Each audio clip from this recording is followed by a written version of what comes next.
Vamos a abordar el tema del control de convencionalidad, siempre en el énfasis de la movilidad humana. Aquí hemos visto a lo largo del primero, segundo, tercer y los diversos módulos que se han abordado, las diferentes terminologías nuevas que se deben aplicar en este nuevo derecho especializado. Vamos a abordar la figura específica del control de convencionalidad y vamos brevemente a establecer que en la Constitución de 1985, nuestra Constitución, establece esa normativa o esa nueva forma de visualizar los derechos humanos a través de el artículo 44 y 46 constitucional, y vemos esa incorporación de instrumentos vía sentencias de la Corte de Constitucionalidad, y dependiendo de la materia civil, por ejemplo, hablamos de jurisprudencia, en materia penal no existe esta terminología. Sin embargo, esto va a ser dependiendo de lo que se esté abordando en el tema de movilidad humana.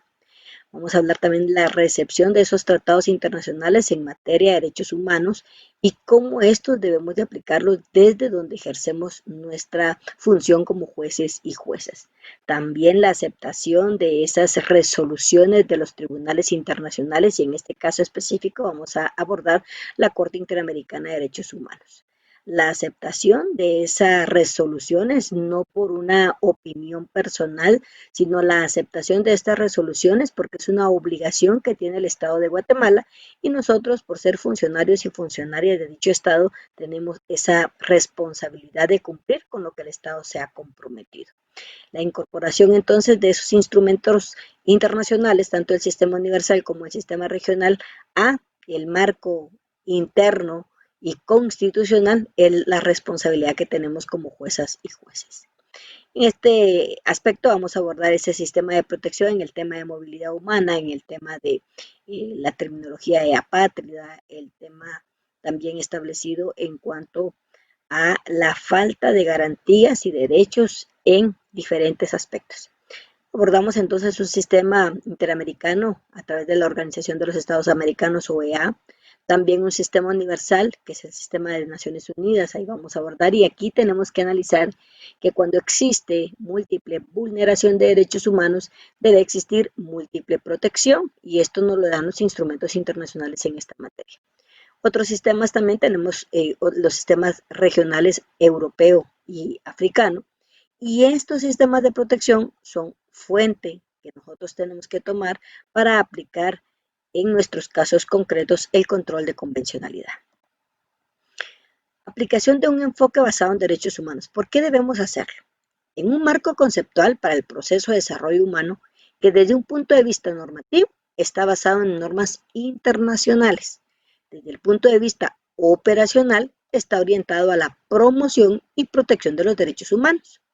Su propósito es analizar las desigualdades que se encuentran en el centro de los problemas de desarrollo y corregir las prácticas discriminatorias y el injusto reparto del poder que obstaculicen el progreso en materia de desarrollo. Y en el tema de movilidad humana, es importante tener claro. A lo largo de estos módulos hemos podido establecer las circunstancias sobre las cuales el ser humano tiene esa opción a la movilidad y el derecho que tiene sobre ellos.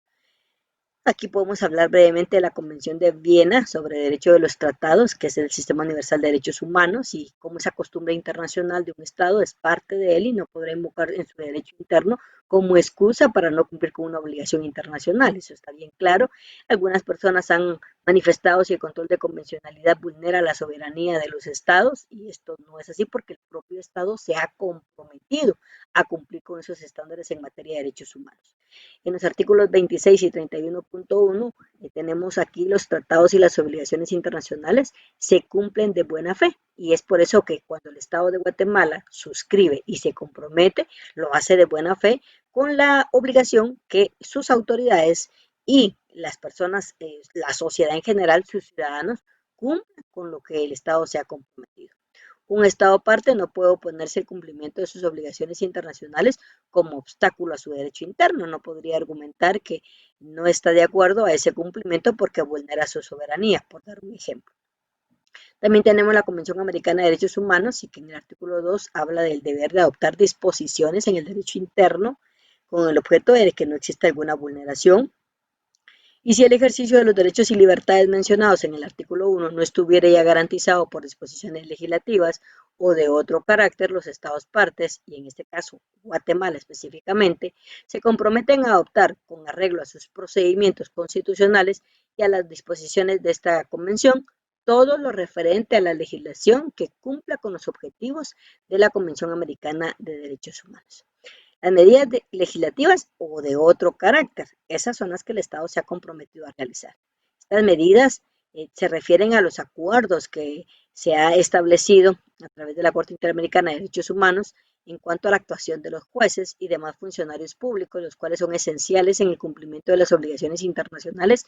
contenidas en la Convención. A esto le denominamos control de convencionalidad. Aquí podemos visualizarnos como jueces y juezas en el centro, jueces nacionales que de oficio, y vamos a ver el párrafo y la sentencia donde nos determina este aspecto, de oficio debemos cumplir con garantizar la aplicación, en este caso de la Convención de los Derechos Humanos, garantizar la aplicación de los estándares internacionales y a inaplicar normativa interna cuando ésta contravenga o contradiga o se oponga al espíritu de los estándares internacionales en materia de derechos humanos. Esta es responsabilidad y para eso debemos hacer un análisis del bloque de constitucionalidad, del control de convencionalidad, para poder decidir y ponderar esos derechos que son sometidos a nuestro conocimiento. Existen varias sentencias en donde se ha definido qué es el control de convencionalidad y ha evolucionado esta terminología. A un inicio era únicamente responsabilidad de los jueces poderla hacer cumplir, pero a lo largo de su evolución en cuanto a su concepto, tenemos esta de fecha 24 de febrero del 2011 que se dictó en la sentencia caso Hellman versus Uruguay, en donde determina brevemente en el párrafo 193 que cuando un Estado es parte de un tratado internacional como lo es la Convención Americana, todos sus órganos, incluidos sus jueces, y cuando habla de todos sus órganos, está hablando de los 3 organismos del Estado, y entonces hace la diferencia, incluidos sus jueces. Anteriormente a este concepto únicamente se le daba la responsabilidad a los jueces, ahora se ha ampliado a todos los órganos que corresponden al Estado y también nos incluyen a nosotros, están sometidos a aquel, lo cual obliga a velar porque los efectos de las disposiciones de la Convención no se vean mermados por aplicación de normas contrarias a su objeto y fin. O sea que yo como juez o jueza debo de analizar una normativa interna y verificar que ésta no contravenga una normativa del Sistema Universal de Derechos Humanos o el Sistema Regional Americano, porque de hacerlo, esta responsabilidad nos dice que debemos de visualizarlo y aplicar aquella que garantice de mejor manera los derechos humanos. Y por eso es que ese es el control, ese es el análisis que debe hacer el juez y la jueza en este aspecto. Por lo que los jueces y sus órganos vinculados a la Administración de Justicia, aquí hablamos de la Procuraduría de Derechos Humanos, de la Procuraduría General de la Nación, del Ministerio Público, Instituto de la Defensa Pública Penal, ahora muy recientemente el Instituto de la Víctima, todos los que estamos o somos parte de la Administración de Justicia, en todos los niveles estamos obligados a ejercer de oficio o ex oficio un control de convencionalidad entre las normas internas y la Convención Americana, evidentemente en el marco de las respectivas competencias y de las regulaciones procesales correspondientes. Y en esta tarea se debe tener en cuenta no solamente la convención, el tratado que vamos a abordar, sino que la interpretación que del mismo ha hecho la Corte Interamericana de Derechos Humanos. Esta es la intérprete, hablando de la Corte, la intérprete última de la Convención Americana. Entonces, no solo basta aplicar un tratado, sino lo referente a lo que la Corte ha resuelto en casos concretos. Es importante analizar este concepto, los derechos humanos. El principio fundacional, o sea, el fundamento de ese derecho internacional de los derechos humanos, es que los derechos humanos no nacen del hecho de ser nacional de un determinado Estado, sino que tienen como fundamento los atributos de la persona. Por eso decimos que va concatenado a la dignidad humana y que no es por el hecho o quién sea esa persona, sino aquella persona que tenga la característica de ser humana. Esta es la característica que busca los derechos humanos. Por eso no dependerá de su nacionalidad.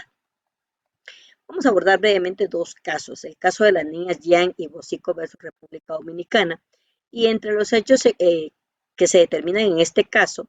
es que comparecieron ante la Oficialía Civil de Sabana Grande de Boya la madre Violeta Bosico y con la madre de Violeta Bosico de 10 años de edad y la prima de la madre Dilcia Yang de 12 años de edad. El objeto de ellas era poder inscribir en el registro un tardío nacimiento de sus hijas, ya que ellas habían nacido en República Dominicana y su ascendencia era haitiana. A pesar de contar con los documentos requeridos, se negó el registro de las niñas. Y esto, a pesar de haber presentado una demanda a favor de las niñas, esta fue denegada. Es importante ver, observar en estos aspectos que son de índole de familia, niñez, adolescencia o adolescentes que son resguardados a través de un sistema de protección de derechos humanos en donde debemos analizar el derecho que tiene un niño a tener un nombre, a tener una nacionalidad, cómo es que se debe analizar, por ejemplo, conforme a las recomendaciones que se han dado, que ha dado el Comité de la Convención de los Derechos del Niño, por dar un ejemplo, también tomar en cuenta las opiniones consultivas que se han dado para el efecto, como la opinión consultiva en relación a la niñez migrante. O sea, cómo se ha abordado este aspecto para poder decidir algo tan trascendental como la inscripción de un ser humano y que tenga derecho a un nombre y a una nacionalidad.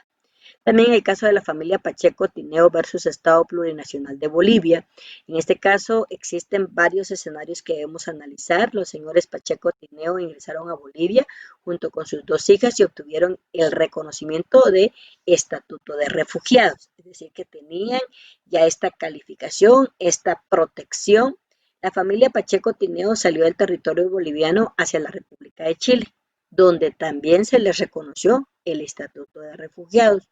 Esto es de analizarlo más a profundidad, son parámetros bien cortos para que podamos analizar qué es lo que ocurre por incumplir una cuestión administrativa, hasta dónde puede llevar la falta de reconocimiento de un ser humano a su derecho de movilizarse, tanto dentro de un país como fuera del mismo. Entonces, salieron de la República de Chile hacia Perú con la finalidad de gestionar su posible retorno al país de su nacionalidad. Sin embargo, la familia Pacheco Tineo ingresa a Bolivia desde Perú y salieron de Perú a darse cuenta de que todavía existía mucho riesgo para su vida, riesgo que había sido el fundamento para darle el estatuto de refugiados en los dos países anteriores. La familia cruza la frontera de Perú, de Bolivia, sin pasar por el control migratorio de la entrada de Bolivia, y por estas circunstancias, Tineo Godós, que es la señora, fue detenida y posteriormente conducida a celdas policiales. Cuando hemos analizado que las personas que, que son migrantes irregulares no pueden ser detenidas por este aspecto, sino más bien las personas que han provocado o que han facilitado o que se han enriquecido a través de la acción de haber facilitado este aspecto, lo que en nuestra sociedad denominamos coyotes. Pues estas personas sí han tenido una acción específica, pero sin embargo en este caso lo que existía era un riesgo para la familia y ese riesgo era lo que le estaba movilizando y no obstante tenían esta calidad, esta característica de refugiados, fue invisibilizado al momento de resolver y incluso hubo una detención. Posteriormente, al analizar este caso, vemos cómo se resuelve. Esto para abordar un poco lo que nos determina el artículo 44 y 46 constitucional de la Constitución de Guatemala y poder aplicar estas sentencias y otras más, las opiniones consultivas dentro de nuestras decisiones, ya sean de familia, ya sean de niñez, ya sean en materia penal, penal especializada. Abordemos aspectos que van a dar luz y van a tener un fundamento en el derecho internacional de los derechos humanos.